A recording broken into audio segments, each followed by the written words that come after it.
This video is powered by the pros at Pascal Air Plumbing and Electric. Arkansas owned, Arkansas operated. GoPascal.com. There's a lot of talk about expanding the men's and women's tournaments. Do you think the women's tournament should expand? I know it's going to 68 teams, but yeah. Do you think that is a good thing? Is it going to dilute things? How do you feel about it? I think it should. I mean, I look at it as percentages. You know, we have 359, I think, this year. And if we're only taking 64, it's a really low percentage of teams that have an opportunity. I think it's the greatest experience that our student athletes have a chance to experience. So I think adding, you know, more teams, maybe one more round, whatever number they decide on. But I do think it's time. You look over just the history of how long it was 64, now to get to 68. I think the more student athletes we can involve, the better.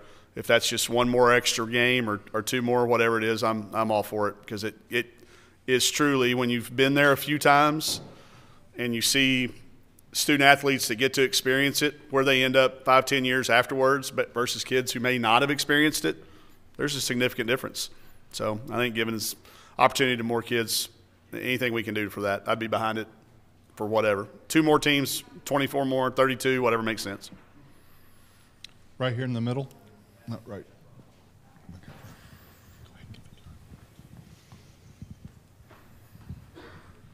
Mike, Kevin Skarbinski with the SEC blog.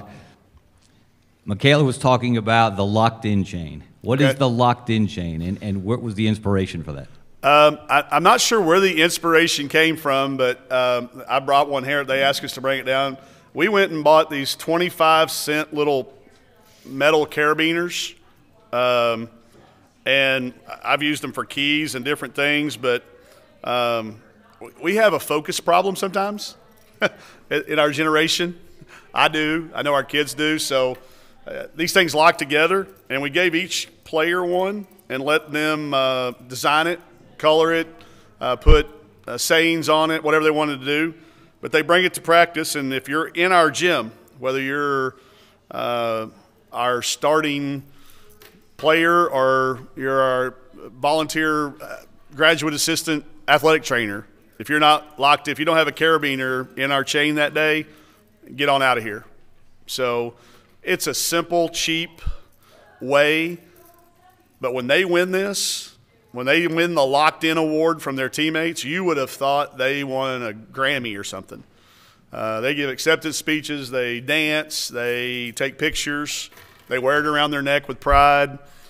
So in today's world of everything being so, you know, high dollar, and a 30-cent carabiner goes a long way. So we have a lot of fun with it. It may not be for everybody, but it fits our team's personality. We are small in number, but when that chain gets linked together, it's a pretty cool little deal. So, right here up front.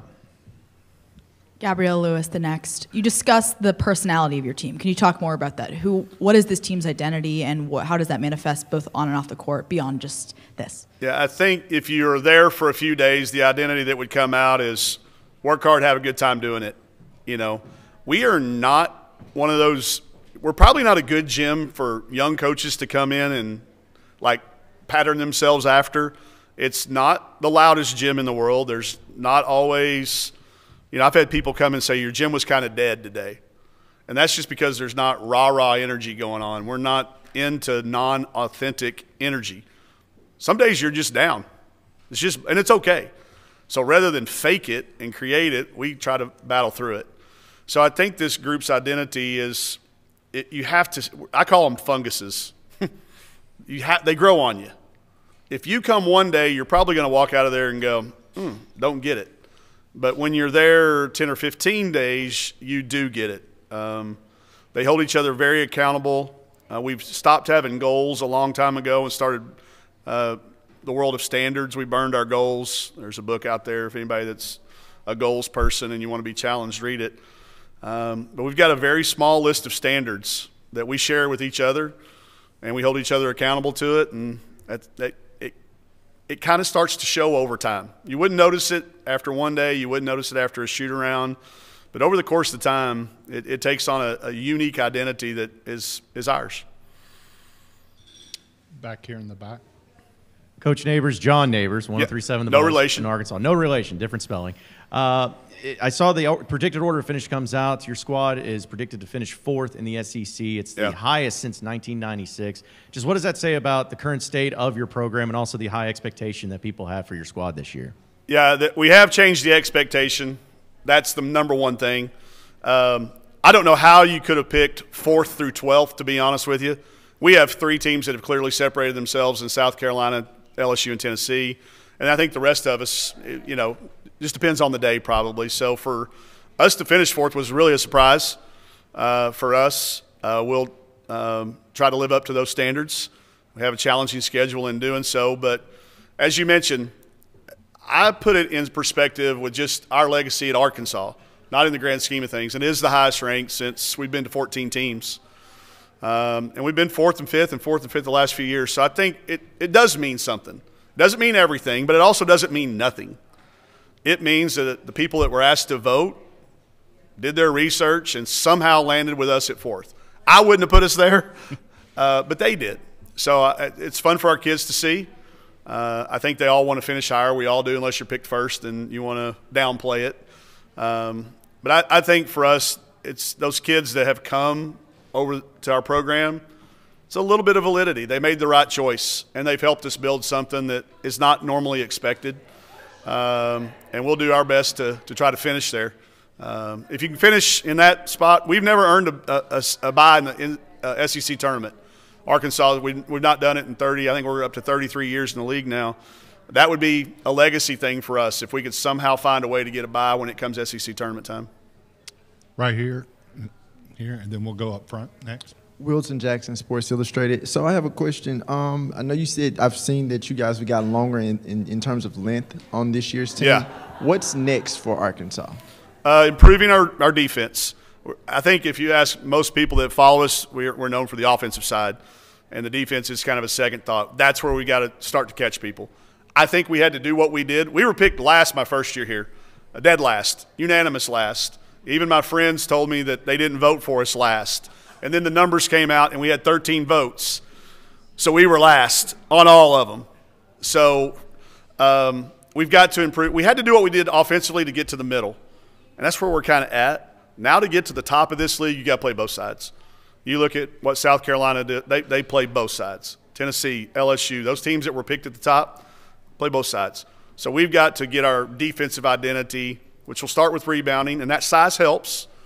And that's, to me, the next step for us. I think it's the next step in us winning some games in the NCAA tournament, making it past the first round, getting a little bit deeper. So we focused on that, thus bringing it in. It's hard to recruit size. There's not as much of it. We've all seen the numbers declining toward volleyball across the country in youth sports, and a lot of that height's going to play volleyball. So that has shrunk the pool of available players to play basketball, and that very small pool goes to the top 5 or 10 teams in the country every year. So we've been able to attract some of that talent to stay home. We were lucky that we had 2 6'5" kids in Arkansas. It's never happened in the history of the world that we had 2 6'5" girls basketball players at the same time. We got to keep those kids home. So now having them there and added some pieces around them at the other positions, we look like our volleyball team more than our gymnastics team now. So that's a win. Right here up front. You have a relationship with Kelsey Plum. Can you discuss her winning a championship and that being the first one for Vegas? Yeah, followed her obviously in all of her professional exploits and USA basketball. Really, she had a heck of a year. Won a championship, was like MVP of the All-Star game, won 2 gold medals with the Olympics. But when we text, she texted me the other night about my 2 young kids. She saw a video of my 2-year-old making a basket, and that's what we talk about. But being able to, follow through and let my kids know that's Kelsey that you see hanging in our game room. That's her jersey. Anybody that knows her knows that she was proud of her accomplishments, but immediately turned it to what's next. And I've said it many places, many times before, I'm not a head coach, period, if she doesn't stay at the University of Washington when I got the head coaching job. She could have gone anywhere in the country. She had opened her commitment back up. She had her letter of intent back. She did not have to stay and play for a first-time head coach at the University of Washington. But so I'm proud of her, proud for her, and will always be indebted to her for believing in me before I even believed in myself to be a coach. So all of her successes are fun to watch. And she's not done yet. I promise you that kid is never satisfied until they win multiple this or she's on the national Olympic, the 5-on-5 Olympic team. She's always enjoyed the moment for about that long, and then she's on to the next thing. So expect bigger things out of her, even than what you've seen.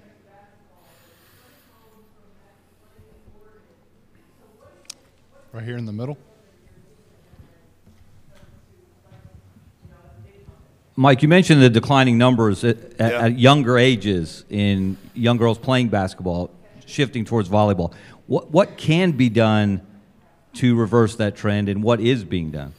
I think the NCAA is making some efforts with the recruiting calendar. It had gotten so broad, it's become extremely expensive to be a youth basketball player. You have to travel a long way. You have to travel a lot. You feel like you have to travel all the time to be considered in the elite pool. I think by shrinking that for everybody, we bring more kids back. It's expensive. I know if I were trying to fund luckily, my son's going to be a nose guard. There's no chance he's playing basketball. It's expensive, and it gets expensive at a young age. And I think as a result, volleyball had a smaller calendar. We play through all the great holidays. You play through Thanksgiving, you play through Christmas. If you're good, you play to Easter. Then on 4th of July, you're out. You're playing year-round if you're in basketball.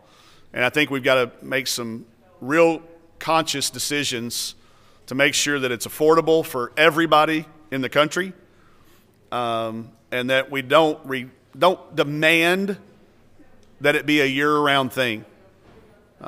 Otherwise, we're going to keep driving future potential basketball players into other sports, other great sports. I'm not trying to hurt any other sport. I'm just saying I think that's where we got it wrong. Right here. Hey, Coach, AP Stedham, WHEP. Coach, you mentioned the expense of playing elite basketball for girls. Would you recommend, if you had a daughter, to spend that money on personal development in the game of basketball instead of traveling the country, because coaches are still going to watch high school teams? You nailed it right there. Write a book. Expand that and write it, and hope everybody picks it up. I mean, it's science. They've proven that you're supposed to practice 5 times for every time you play. Practice to play model. That's in anything. And if they're playing 60 games, which is a low number for some kids, it's not even possible to practice 5 extra times for that. It just you reach a point of diminishing returns. And I think that's the model we've had in an effort to try to help, but I think we tipped over. So, yeah, I would, if I had a daughter or son, anybody that was interested in it, I would spend more time in that, and I'd also spend more money on a family vacation, put them in a car and drive, and make them listen to 80s music and stuff like that. Spend more time with them. Okay, thanks. I mean, it's just this sport's not that hard. We complicate it. More time away from it, more downtime, more dead periods. I'd get behind that movement. If anybody, I've only got like 6 years experience, so nobody's going to ask me. But yeah, please write that and expand on it, and hopefully everybody will pick it up. Hey, we got off to a slow start, but that was a great finish. Thanks for Football is back, and BetOnline remains your #1 source for all your football betting needs this season. You'll find the latest odds, matchup info, player news, and game trends. And as your continued source for all sports wagering info, BetOnline features live betting, free contests, live scores, and giveaways all season long. Always the fastest and easiest way to bet on all your favorite sports and events like MLB, MMA, tennis, boxing, and even golf. Head to betonline.ag to join and receive your 100% welcome bonus with your first deposit. Make sure to use the promo code BELIEVE to receive your rewards. That's BLEAV. Bet online, where the game starts.